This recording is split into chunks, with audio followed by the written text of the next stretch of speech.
Hello everybody, I'm in the garage again today. I honestly don't remember where I left off.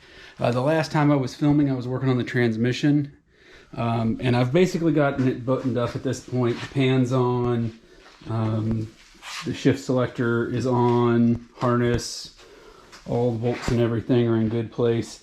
I have not put the new bell housing cover or the new torque converter in, but they're ready. At this point I'm trying to set up the B&M shifter. I want to make sure I have it figured out outside of the trans tunnel.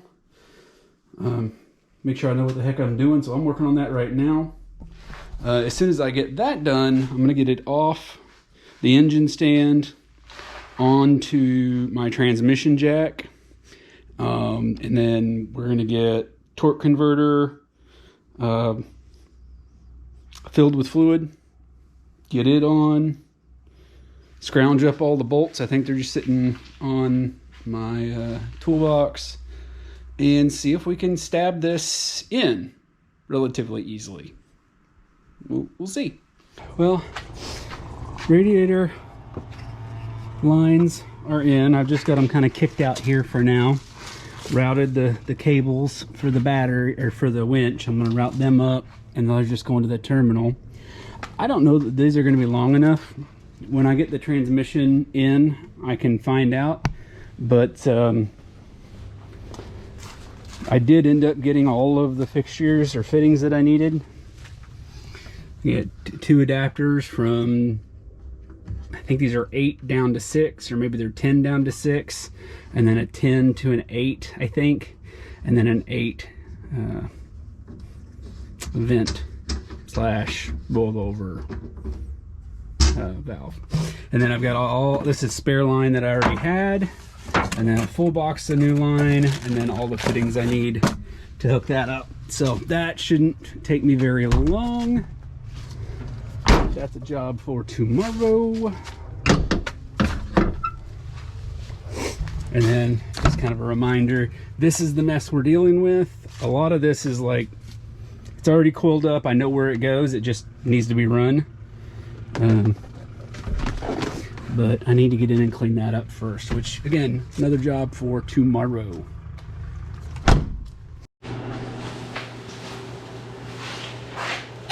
It is a new day in the garage. It is D-Day. It is the day to get this transmission and this transfer case into that engine. So I've got the engine crane set up to get the transmission off of this jack stand, or off this engine stand. Started clearing a path. I do need to find a block or something to put underneath the old engine, because my transmission stand is underneath it. So I gotta figure that out. But as soon as I take care of those two things, we're ready to roll this transmission out underneath the Jeep. We're ready to get the torque converter filled with fluid and installed. I'm gonna do that out in the driveway just in case I have a spill. But yeah, we're ready to do this, so let's get to it. Now, I don't think I want to overfill it or even fill it full, because the moment I turn it sideways to put it on, it's just going to pour out. But it's also really slow to kind of absorb into the body. It's got to make it through all those little cracks and grooves and tunnels. But probably already filled it up enough that it's going to pour out, which I was trying to avoid.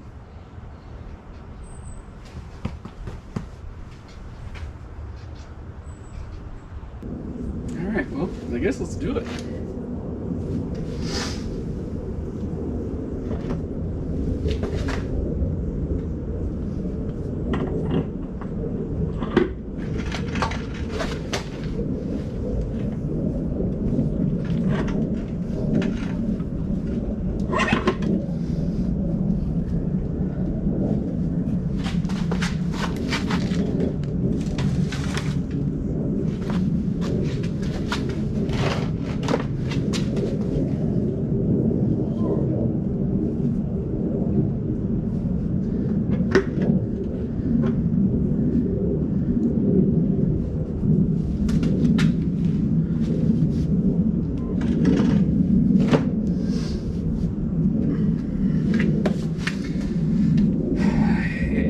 one twice. I'm gonna fiddle with it for a few more minutes just to make sure it's all the way in. It looks all the way in.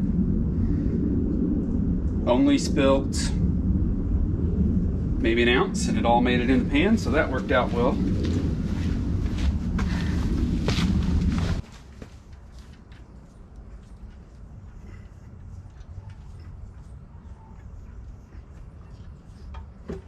Oh, it did go one more click.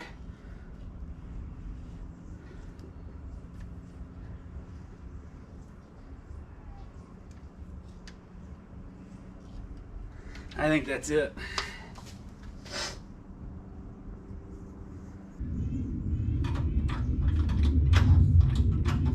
Are you kidding me?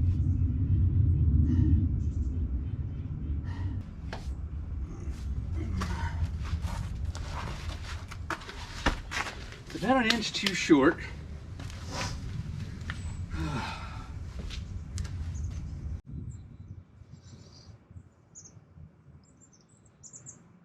I think I'm going to let the air out of the tires. I think that's going to be the easiest solution.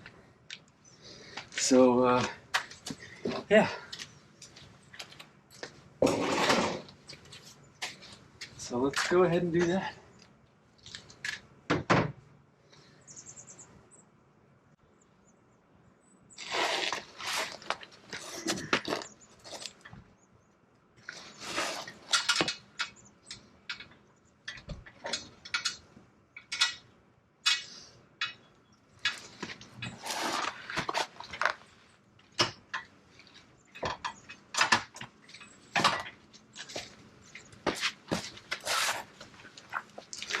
I think that did it.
That's two of them.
Okay, well, that's the 4 bottom ones in. I can do the top ones from up here, I think. I actually ended up doing number 4 from up here anyways, so I should be able to hop up here and get a few more pretty easily.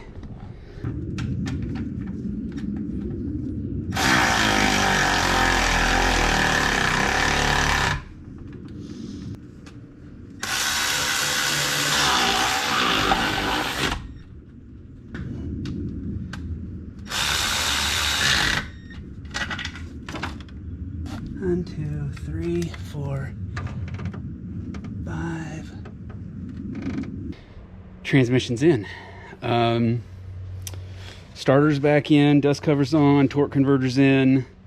I still need to do the cooler lines and the shift linkage and the electronics.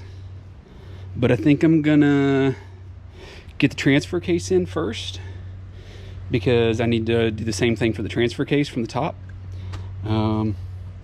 So I'm out of jack stands, and I need the transmission jack to get the transfer case in, and I need the transfer case on in order to build the cross members. So I need to go get a couple of jack stands. So I'm gonna run to Harbor Freight real quick and pick up some stuff I need. I need gloves and some wipes. I need a few things. So I'm gonna run and do that, and then I'll come back, swap some stuff out underneath here, and then we'll get the transfer case filled with oil and we'll get it stabbed in.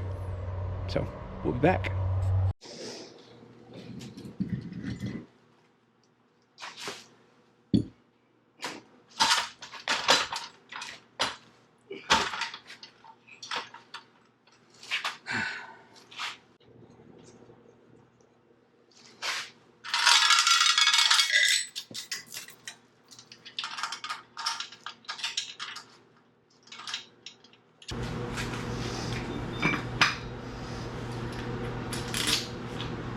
Yep, that's the one.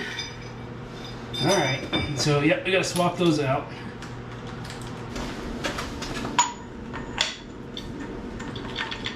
There we go. It's always the last one for some reason.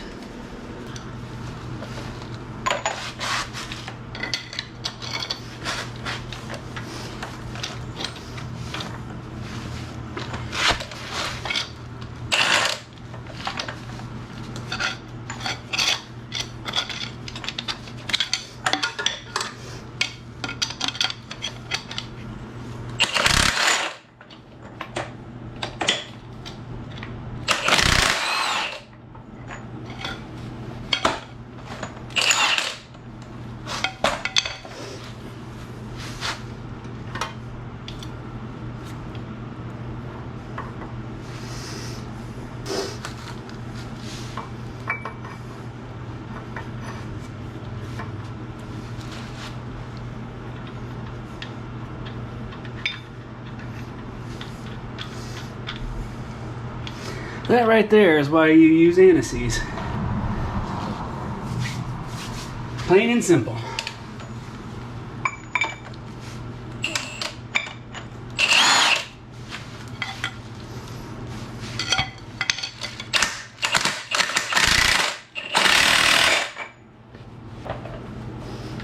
There we go. Well, let's spin it around and do the other one.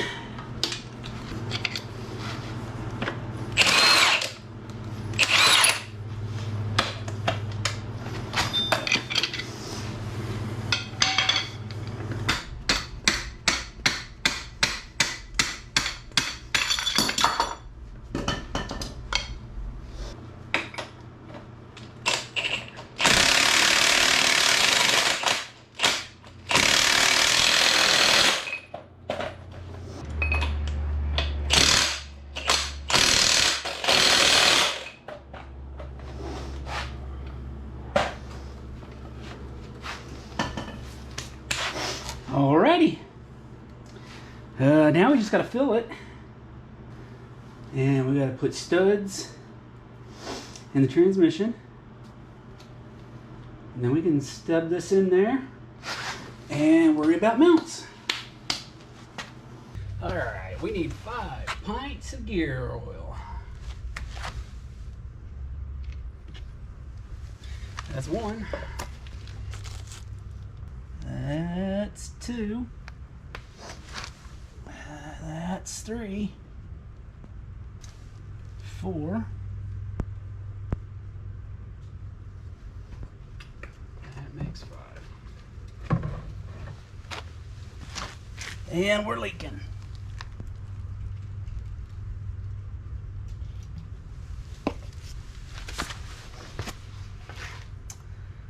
How do I want to resolve this as quickly as possible, I guess?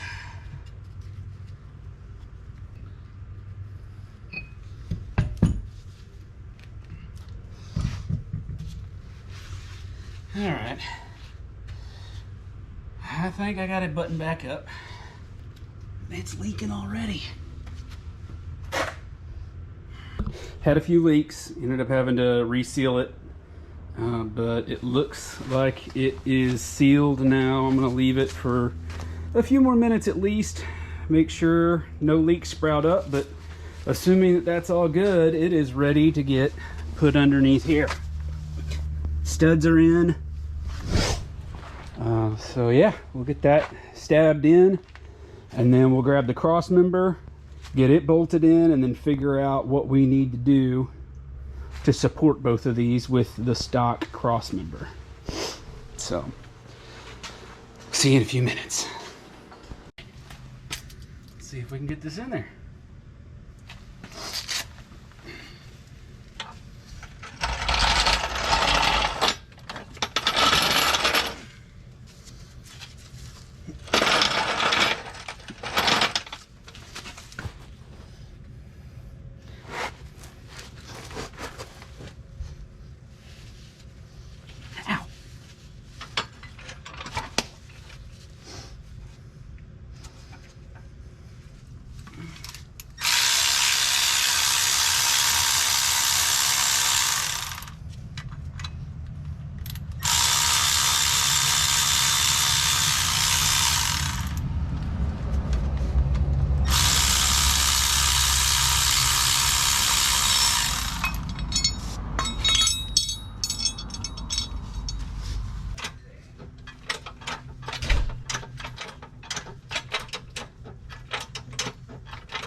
All right, I'm gonna take that cross member out.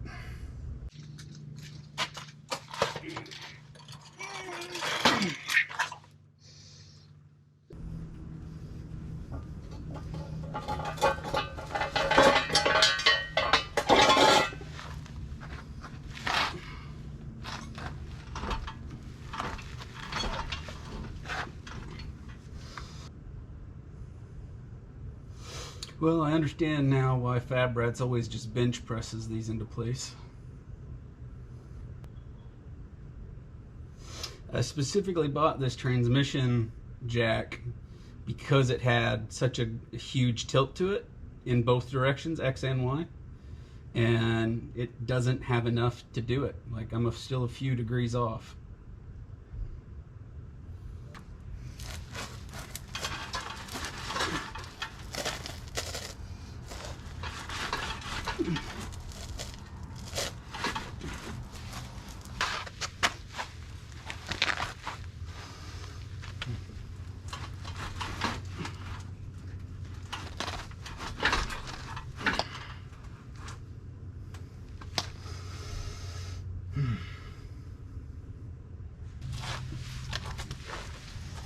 So I'm gonna kind of rock it forward, and when I have it forward, I'm gonna disconnect this, and you're gonna pull this out, okay? And then you're gonna have to guide me into those holes. Do you see the screws coming out of one and the holes in the other? Mm-hmm. You want me to touch this thing out? In a second.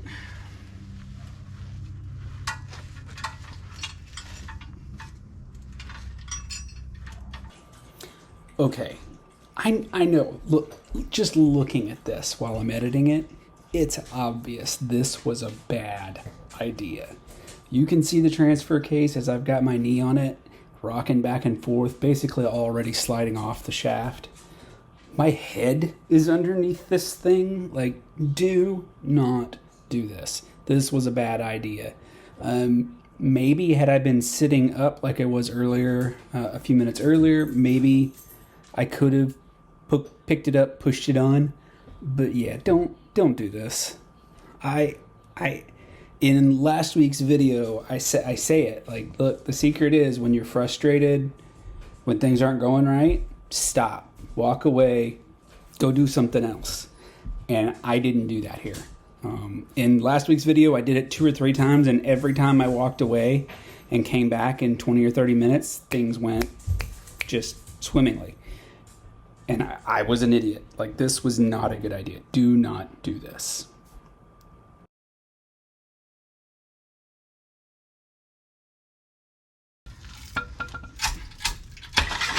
Ow! Oh, I broke my arm. What? I broke my arm. Go get Mom.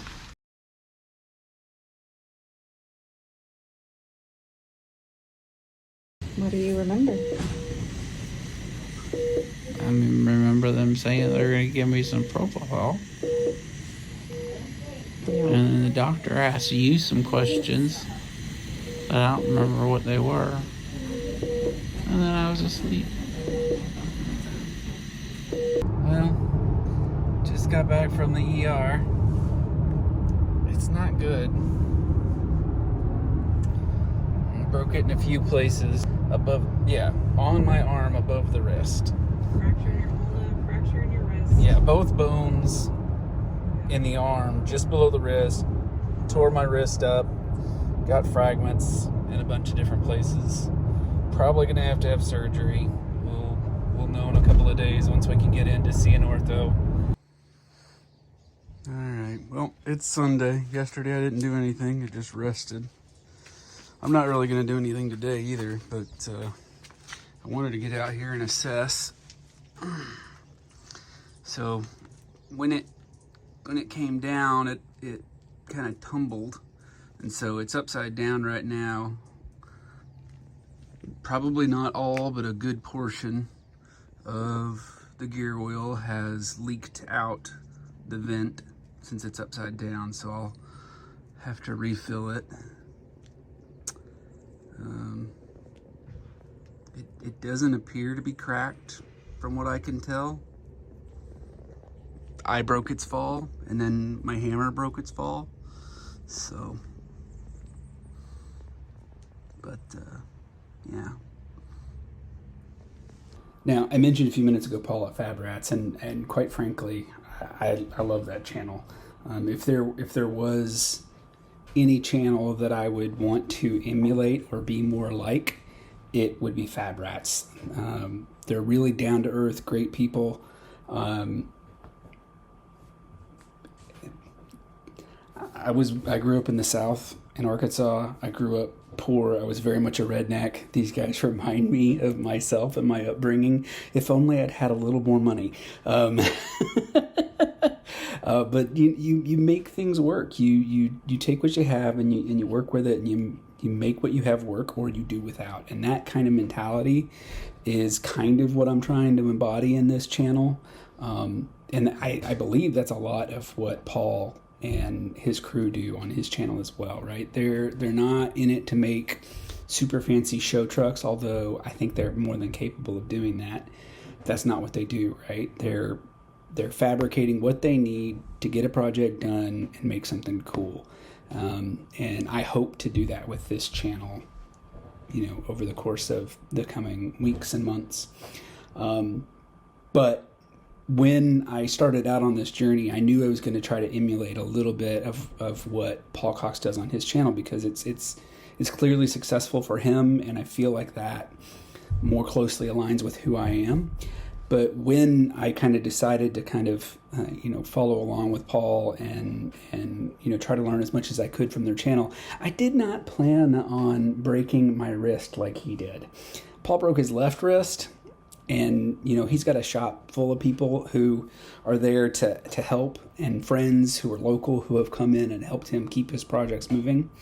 I don't have that luxury. I broke my right arm. I feel absolutely useless. I can't even, scoop my own ice cream out or cut my own food. I'm absolutely useless. I do have some friends who are going to come and help me stuff the transfer case in. They're going to do it for me. Very kind of them. Really appreciative of that. My father-in-law is going to come up and help me do some metal work and get the dash and stuff done. I'm trying to get my wife to help me do some of the electrical and some of the little stuff. Content's going to keep coming. It may be a little slow. We won't be moving as fast as we have been over the last few weeks. We made a ton of progress over the last few weeks. But the channel will go on. We'll keep pushing. Just bear with me. And we'll see you next time.